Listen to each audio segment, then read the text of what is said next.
चलेगा सर थोड़ा सा। ठीक है? बस ओके। हाँ, ठीक है। हाँ स्टार्ट। आज बाबा साहेब डॉक्टर अम्बेडकर का महाप्रयाण दिवस है। आप सब जानते हैं कि बाबा साहेब डॉक्टर अम्बेडकर ने उनके जीवन में जो अनेकानेक कार्य किए हैं, उन्हें जीवन का ऐसा कोई अंग नहीं जिसे छुआ नहीं, लेकिन उनके जीवन का एक बड़ा महत्वपूर्ण आंदोलन रहा है, और वो बुद्ध धम्म की ओर दीक्षा लेना। बुद्ध धम्म की दीक्षा और बुद्ध धम्म की ओर उनका जाना, ये भारतीय जनजीवन के लिए एक बड़ा ही विशेष कार्य रहा है। जैसा कि उनका भारतीय संविधान के निर्माण का कार्य है, वैसा ही बुद्ध धम्म की दीक्षा ये भी एक बड़ा महत्वपूर्ण कार्य है। ये इस रूप में कि बाबा साहेब इस बात को बड़ी अच्छी तरह से जानते थे। बाबा साहेब का ये मानना था कि हम गणतंत्र दिवस के रूप में और भारतीय संविधान की स्वीकारोक्ति के रूप में एक राजनीतिक जीवन में समता की ओर, समानता की ओर तो जा रहे हैं, लेकिन हमारे सामाजिक जीवन में समता कैसे होगी, हमारे आर्थिक जीवन में समता कैसे होगी? तो ये तब होगी जब लोग समानता, स्वतंत्रता, बंधुत्व, न्याय, व्यक्ति की गरिमा, अभिव्यक्ति की आज़ादी और उसके साथ ही धर्मों के प्रति निरपेक्षता का भाव, ये जब तक ना आए, और ये सारी सीख ये तथागत बुद्ध की शिक्षाओं में मिलती हैं। बाबा साहेब तो उस तरफ गए, लेकिन इसका बड़ा परिणाम ये हुआ कि बाबा साहेब का बुद्ध धम्म की ओर जाना एक उस विरासत को, जो हमारे देश की पुरातन विरासत है, जो हमारे देश की एक सांस्कृतिक धरोहर है और जो विश्व के लिए भी आज एक सांस्कृतिक धरोहर के रूप में खड़ी है, उस धरोहर का एक वारिस पैदा करना। यानी कि वो जो एक लावारिस की तरह ये सारी धरोहर पड़ी थी, आज उसकी संरक्षा में एक बहुत बड़ा वर्ग खड़ा है। लेकिन हम आपको बताएं कि इस वक्त हम जब बाबा साहेब को याद कर रहे हैं, तो बुद्ध धम्म के प्रति बाबा साहेब का जो समर्पण रहा है, उस समर्पण को थोड़ा सा समझने की कोशिश करते हैं। हमारे साथ हैं सरदार जसबीर सिंह चावला साहब। आज ये कार्यक्रम में आपका स्वागत है। आपसे हम ये जानना चाह रहे हैं कि बड़े लंबे समय से आपने बुद्धिज़्म का स्टडी किया है, पीएचडी आपने बुद्धिज़्म पर किया है, और ये जो सारा रिसर्च है, जातक कथाओं पर आपने रिसर्च किया है। हम समझना चाहेंगे कि बाबा साहेब का साहित्य जो वर्तमान में उन्होंने निर्माण किया, वो साहित्य, और हम पुरातन जो बौद्ध साहित्य हैं जो हमें पारंपरिक रूप से मिला है, जिसको आपने स्टडी किया है, ये स्टडी को कभी आपने तुलनात्मक दृष्टि से अध्ययन करने की कोशिश की? जी। हाँ, मैं पकड़ रहा हूँ। जी जी, जय भीम। सबसे पहले तो इस संकल्प दिवस पर, है ना, मैं बाबा साहब को तहे दिल से जो मेरी श्रद्धांजलि है वो भेंट करता हूँ।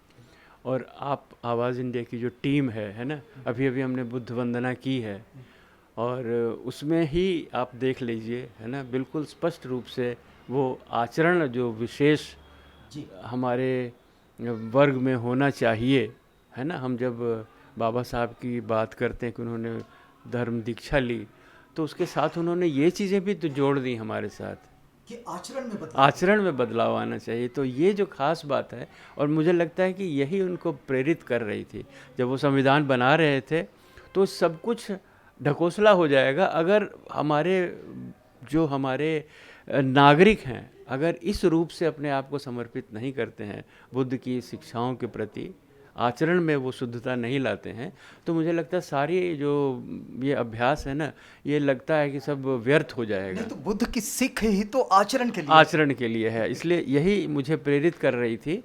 और जब मैं जातक कथाओं पर विशेष रूप से अध्ययन कर रहा था, साथ हालांकि मैंने बुद्धिस्ट स्टडीज़ बोल के कोई इस तरह का कोर्स नहीं किया, लेकिन जातक कथाओं पर जो मेरा शोध है वो उस सम्यक आचरण को कैसे हम जीवन में उतार लें, है ना। आम आदमी जो है कहानियों के मार्फत जल्दी समझता है, भारी भारी उसको दर्शन शास्त्र की किताबें जो हैं हो सकता है पल्ले ना पड़े, है ना। इसलिए जो जातक कथाओं में आई हैं कहानियाँ, वो आपको सम्यक की ओर ले जाती हैं, सम्यक की ओर ले। और सम्यक का जो दर्शन है वो अपने आप में इतना यानी परिपक्व दर्शन है कि आप किसी भी देश में हो, किसी भी काल में हो, किसी भी सेक्स में हो, किसी भी माने आप स्थिति में हो, अगर आपके पास सम्यक का ज्ञान है तो आप अपने जीवन को बहुत से क्लेशों से मुक्त कर लेते हैं।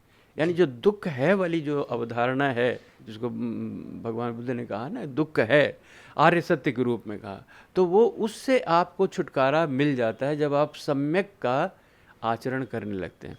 देखिए ना, हम लोगों ने अभी वंदना की, नमो अरहतो तस् भगवतो अरहतो सम्मा संबुद्ध। अब वो जो है सम्मा संबुद्ध हैं, भगवान जो है वो सम्यक, सम्मा यानी सम्यक, सम्यक में संबुद्ध हैं, वो उनको परिपक्वता प्राप्त है। हम लोग जो हैं हमें परिपक्वता प्राप्त नहीं है, हमें सम्यक का अभ्यास करना पड़ेगा। देखिए, ये समझ तो आपके पास में आपके अध्ययन के रूप में आई है, लेकिन जब कभी आकर्षण रहा होगा, जातकों की ओर आप खींचे गए होगे, तो वो क्या बात थी? बात तो कुछ बहुत विशेष नहीं थी, लेकिन जब उसको समझना शुरू किया, बात तो बहुत हल्की फुल्की लगती है। अच्छा। जब बाज़ार में वो किताबें मिलती भी हैं, आप भी कभी पढ़ेंगे तो लगेगा तो पशु पक्षी की कहानी है, लेकिन कभी जब आपके उस मनन से गुजरेगी ना, चिंतन से, तब आपको लगे ना बहुत बड़ी बात है ये। मतलब बच्चों की बात नहीं है ये, बचपने की बात नहीं है, इसमें बहुत ज़्यादा क्या कहते हैं परिपक्वता है, बहुत सारगर्भित है, इसमें बहुत कुछ करने लायक है ना। तो वो एक छोटी सी कहानी थी, जो कि खरगोश वाली कहानी आप सब ने सुनी है। ऊपर बेल फल गिरता है और वो चिल्ला के दौड़ता है कि धरती गिर गई है, और भेड़ चाल की तरह लोग उसके पीछे पीछे भागने चलते हैं। और वही मैं देखता हूँ समाज में भी हो रहा है, कुछ अफवाह फैली और लोग बिल्कुल वही, कोई वेरीफाई नहीं करता है ना। और जबकि उस कहानी से यही निकल के आता है, बोधिसत्व के रूप जो कहता है, जो शेर के रूप में उस कहानी में मौजूद है, कि तुम लोग जो है कहाँ धरती गिरी मुझे दिखाओ। और जब वो वेरीफाई करता है तो बताता है कि ये देखो, ये तो बेल फल है जिसको तुम धरती का उलटना समझ रहे हो, है ना। बिल्कुल, आज भी वैसे प्रासंगिक हो जाते हैं कि लोग अफवाहों का सहारा लेते हैं और अफवाहों में ऐसे बह जाते हैं कि नफरतों में और दंगाई बन जाते हैं, नफरतें लेकर चलते हैं। बिल्कुल, ये और बड़े सामान्य शब्दों में तथागत ने इस बात को समझाने की कोशिश की है। तो देखिए, एक कहानी है तो छोटी सी, बच्चों की कहानी है ना, मैंने देखा है उसका लोग उपयोग हमारे खास करके कॉन्वेंट स्कूलों में हो रहा है, कि वो उसको दिखाते हैं, देखो this is an elephant, this A camel, this buffalo. मतलब कहानी का उपयोग हो रहा है वो जानवरों के चित्र दिखा दिखा कर उनको समझाने के लिए, ऐसा होता है, शेर ऐसा होता है, हाथी ऐसा होता है वगैरह। लेकिन उसके पीछे जो इतना बड़ा संदेश है ना, कि भाई वो तो हमारे पूरे समाज को आज दिशा देने लायक है, वो संदेश दिशा दे रहा है कि भाई आप देखिए, आप खाली भेड़ चाल में बस करके किसी ने 8 स्पीच दिया, आप लग गए उसको अपना पूरा मार काट करने, और है ना, तमाम तरह के मैं देख रहा हूँ, बड़ी अजीब बातें हो रही हैं। तो अगर हम लोग इस वक्त में समझना चाहें कि ये जो सारा दर्शन है बुद्ध का, ये जो सारा बुद्ध का तत्वज्ञान है, इस तत्वज्ञान की ओर इस वर्तमान पीढ़ी को ले जाने में बाबा साहेब का कितना योगदान देखते हैं आप? देखिए ना, जब संविधान बना ही बाबा साहब की प्रेरणा का स्रोत रहा है बुद्ध, है ना। बुद्ध और त्रिपिटक का जब उन्होंने अध्ययन किया, ऐसा तो है नहीं कि उन्होंने एक दिन में अध्ययन कर लिया सारा कुछ, है ना। कालांतर जब वो क्रमवश करते जा रहे हैं, उधर हिंदू कोड बिल भी बना रहे हैं, विदेशों से भी डिग्रियां प्राप्त कर रहे हैं, सब कुछ उनके सामने बिल्कुल क्लियर है, सारे धर्मों का उन्होंने निचोड़ देख लिया, है ना। और उसके बाद वो इस निष्कर्ष पर पहुँचते हैं कि ये जो चीज़ है, बिना धम्म किसी धर्म का लेबल लगाए आपको आचरण की शिक्षा कौन दे रहा है? बुद्ध के सिवा है ऐसा कोई? बिना लेबल लगाए आपको तो ऐसा नहीं कह रहा है कि भाई आप ये रिचुअल कर लीजिए, ये गंडा ताबीज पहन लीजिए, ये यहाँ पर मंत्र जप लीजिए, ऐसा तो कुछ नहीं कहा जा रहा। आपको बिल्कुल साइंटिफिक चीज़ और लॉजिकल चीज़ बताई जा रही है। तो इससे बड़ी बात और क्या हो सकती है कि आप कुछ भी मानिए, लेकिन कम से कम आचरण तो ठीक कीजिए। आप नशा पानी न कीजिए, सत्य बोलिए, बहुत लोगों ने कहा, लेकिन अब कहने का मतलब है कि उसे आप आचरण में कब उतारेंगे? जब आप उसे शपथ रूप में लेते हैं 3 बार, द्वितीयम्पि तृतीयम्पि, आप अपने बार बार उसको रीइंफोर्स कर रहे हैं कि भाई मैं इसका पालन करूँगा, शिक्षा पदम समाधियामि। और जब इसका आप पालन करने लगे, आप स्वतः पाएंगे कि चीज़ें जो है वो बिल्कुल सुधरने लग गई हैं। मुसीबतें तो हमारी तब शुरू होती हैं जब हम इनका पालन नहीं करते हैं, है ना। तो संविधान में भी अगर ये बातें आ रही हैं, है ना, समता, बंधुत्व, करुणा, इन सब की बातें आ रही हैं, तो इनके पीछे भगवान बुद्ध हैं, उनकी शिक्षाएं हैं, और बाबा साहब वो साफ साफ देख रहे हैं। पूरा विश्व उन्होंने घूमा है और अंत में अब वो उन्होंने दीक्षा ली है ना। यदि हम लोग इस बातचीत को अगर पूरा करना चाहें जी। तो हम आपसे एक ये बात भी लेना चाह रहे हैं जी। कि हमने आज अगर बाबा साहेब को हम अगर याद करते हैं जी, जी। तो बाबा साहेब को किस रूप में याद करना चाहिए? जातक कथाओं के आधार पर मैं कह सकता हूँ कि ये एक बोधिसत्वीय चरित्र है। बोधिसत्व का जिस हिसाब से मैं देख रहा हूँ 547 जातक कथा है, उसमें बोधिसत्व इस तरह के नायक के रूप में आता है जो हमेशा एक समाधान देता है। किस तरह का समाधान देता है?